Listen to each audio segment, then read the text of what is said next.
কারা, কারা এরকম আছো বলো তো যারা ঠান্ডার মধ্যে এরকম বাইকে চেপে ঘুরতে ভালোবাসো? আমার তো খুব ভালো লাগে। অনেকদিন ধরেই না বাইকে এরকম সন্ধ্যাবেলায় বেরোনো হচ্ছিল না। যা ঠান্ডা পড়েছে বর্তমানে। কিন্তু সেদিনকে মনে হলো যে যাই কোথাও ঘুরে আসি। তো এসে বরকে বললাম যে চলো না কোথাও যাই একটু ঘুরে টুরে আসি। ভাল লাগছে না বাড়িতে। তো তখন বর বলল ঠিক আছে দাবি যখন মেটাতে তো হবেই। তো বললাম তাহলে কোথায় যাবে বলো? তখন বলছে চলো শক্তিগড় যাই। তোমার তো ওখানে খাস্তা কচুরি খুব ভালো লাগে। হ্যালো হ্যাঁ, হ্যাঁ চলো ওখানেই যাই দেন তাহলে? দুজনে পৌঁছে গেলাম শক্তিগড় আর খেলাম ওখানে খাস্তা কচুরি। তারপরে না ওখানে ইউজুয়ালি ঝালমুড়িটাই বেশি পাওয়া যায় ল্যাংচাকুটির ঠিক বাইরেটাই। কিন্তু সেদিনকে দেখলাম যে এই ছোলার চাটটাও পাওয়া যাচ্ছে। তো আমরাও ঠিক এরকম ১ প্লেট নিয়ে নিলাম আর দুজনে এটা শেয়ার করেই খেয়েছিলাম। তারপরে খেলাম গরম, গরম চা। আর এই সন্ধ্যেবেলায় বেরিয়ে এই ঠান্ডার মধ্যে একটু গরম, গরম চা না খেলে কি হয়?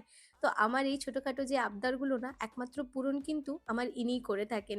তো যাই হোক ভিডিওটা এখানে এন্ড করছি। যদি আমাদের ভিডিওটা আপনাদের ভালো লাগে তাহলে প্লিজ চ্যানেলটাকে লাইক, শেয়ার অ্যান্ড সাবস্ক্রাইব করে দিয়ে যাবেন।